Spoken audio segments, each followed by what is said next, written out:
24 जनवरी 2025 मुख्यमंत्री डॉक्टर मोहन यादव की अध्यक्षता में मंत्रिपरिषद की बैठक शुक्रवार को महेश्वर में वंदे मातरम गान के साथ आरंभ हुई। मंत्रिपरिषद में लिए गए महत्वपूर्ण निर्णय की जानकारी मुख्यमंत्री डॉक्टर मोहन यादव ने पत्रकारों को बिंदुवार देते हुए कहा कि मंत्रिपरिषद की बैठक महेश्वर में माता देवी अहिल्या जी के 300वीं जयंती के अवसर पर माता अहिल्या देवी को समर्पित है। मुझे इस बात की प्रसन्नता है कि हमारे मंत्रिमंडल के सभी माननीय मंत्रीगण एवं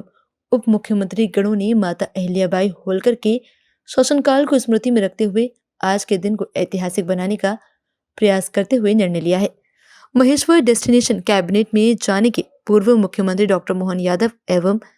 मंत्रिमंडल के सभी सदस्यों ने किले में प्रवेश कर लोकमाता देवी अहिल्याबाई होलकर की प्रतिमा पर पुष्पांजलि अर्पित की,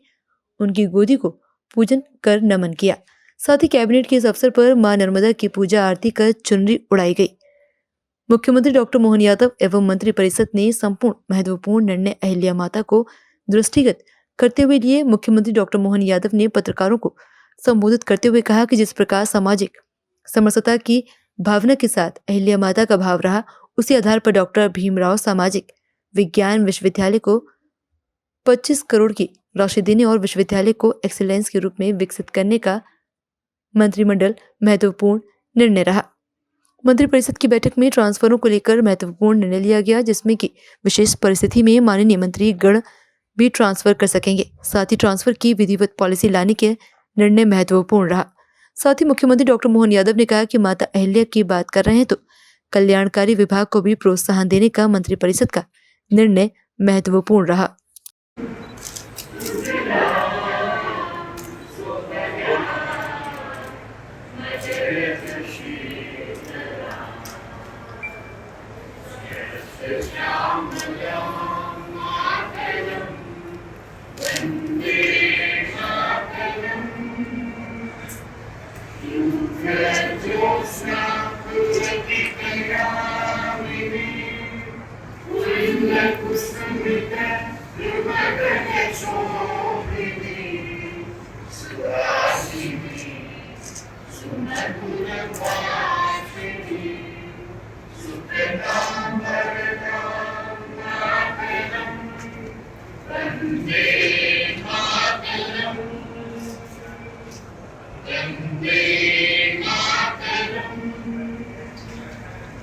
भारत माता की जय, अहिल्या महारानी की जय। महेश्वर माँ अहिल्या की नगरी, उनके काल की राजधानी, हम सबका सौभाग्य है। उनके 300वें जन्म शताब्दी के अवसर पर हमने पूरे वर्ष, जैसे आपकी जानकारी है कि पहले दशहरे के अवसर पर भी शस्त्र पूजन का कार्यक्रम इसी महेश्वर और इंदौर में किया गया था। ये हमारी प्राचीन गौरवशाली अतीत की राजसत्ताओं के आदर्शों को पुनः नमन करने का ये उपक्रम है। उस भाव के आधार पर हमने आज कैबिनेट की है। मुझे इस बात की प्रसन्नता है कि हमारे मंत्रिमंडल के सभी माननीय मंत्रीगणों के साथ, माननीय उप मुख्यमंत्री गणों के साथ, और हमने ये निर्णय किए हैं वो भी माँ अहिल्या के उस शासनकाल को स्मृति में रखते हुए आज का दिन ऐतिहासिक बनाने का प्रयास किया गया है।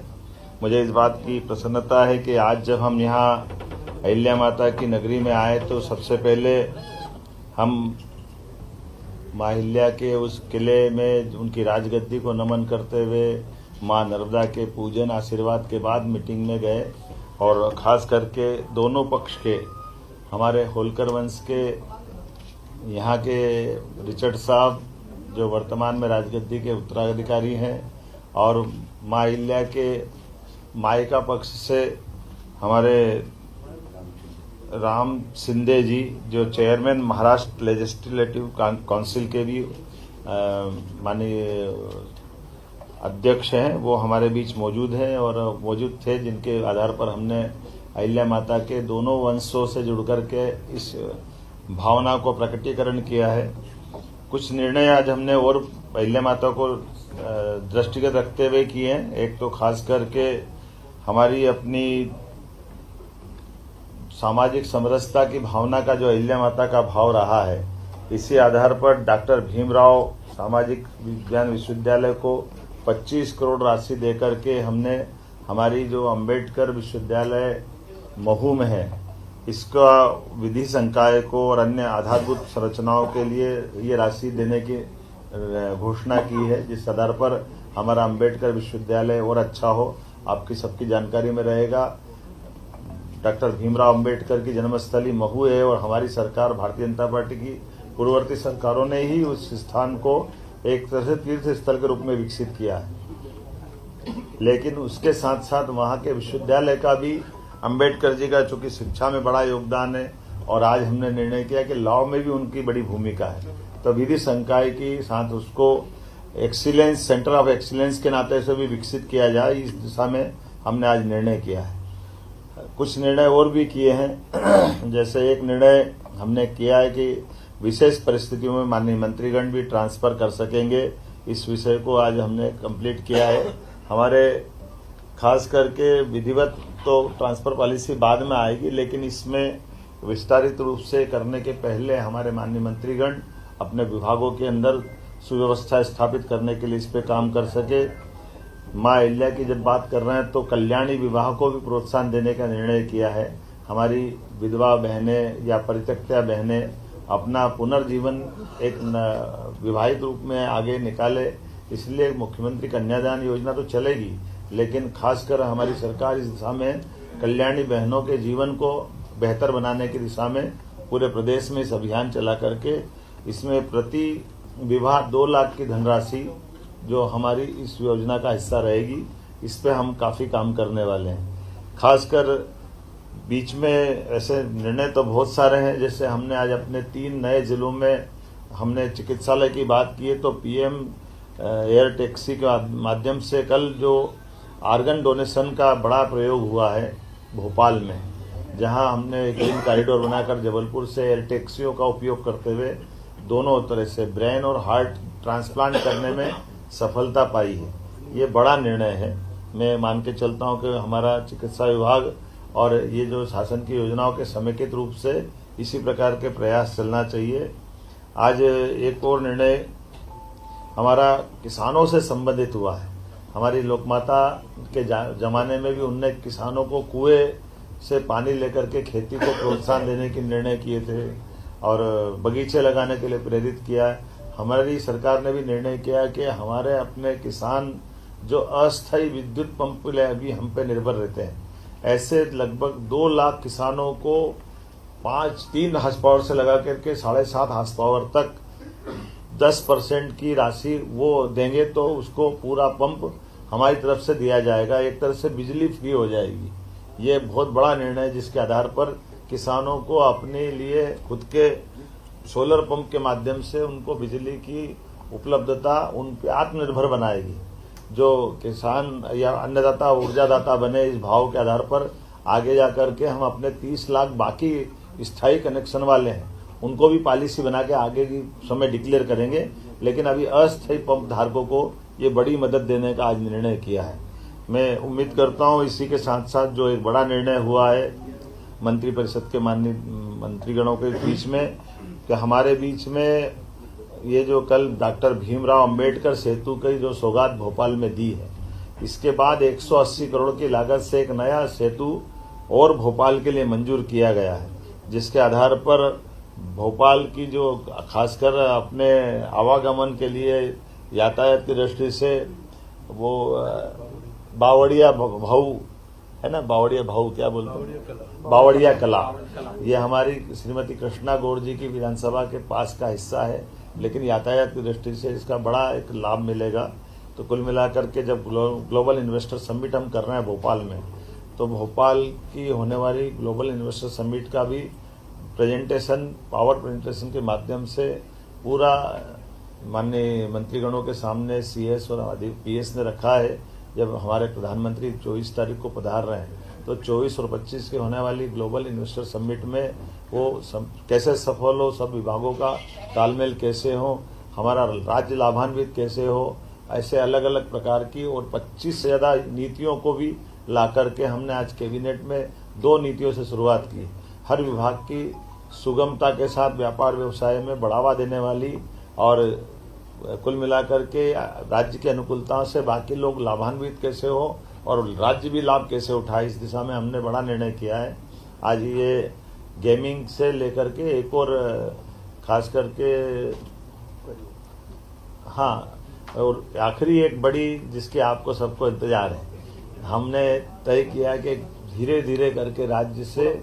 आगे जाकर के शराबबंदी की तरफ राज्य बढ़े। उस सिलसिले में हमने नीतिगत निर्णय लिया कि पहले चरण में जो 17 हमारे अलग अलग प्रकार के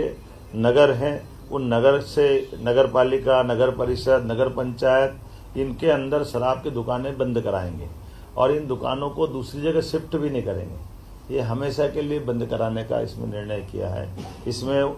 17 धार्मिक नगरों में से 1 नगर निगम है, 6 नगर पालिका है, 6 नगर परिषद है, 6 ग्राम पंचायत है। और ये जैसे उज्जैन नगर निगम संपूर्णतः शराब की दुकानों से बंदी रहेगी। दतिया नगर पालिका, यहाँ भी यही पूरी शराब बंदी रहेगी। पन्ना ये भी नगर पालिका है, नगर पालिका क्षेत्र में शराब की दुकानें बंद रहेगी। मंडला नगर पालिका, मुल्ताई नगर पालिका, मंदसौर पशुपतिनाथ की नगरी, ये भी इसी प्रकार से इनके साथ बंद रहेगी। मैहर की माताजी का नगर पालिका क्षेत्र ये शराब की दुकान से प्रतिबंधित रहेगा। ओंकारेश्वर की नगर परिषद, महेश्वर की नगर परिषद, मंडलेश्वर की नगर परिषद, ओरछा और चित्रकूट की नगर परिषद और अमरकंटक,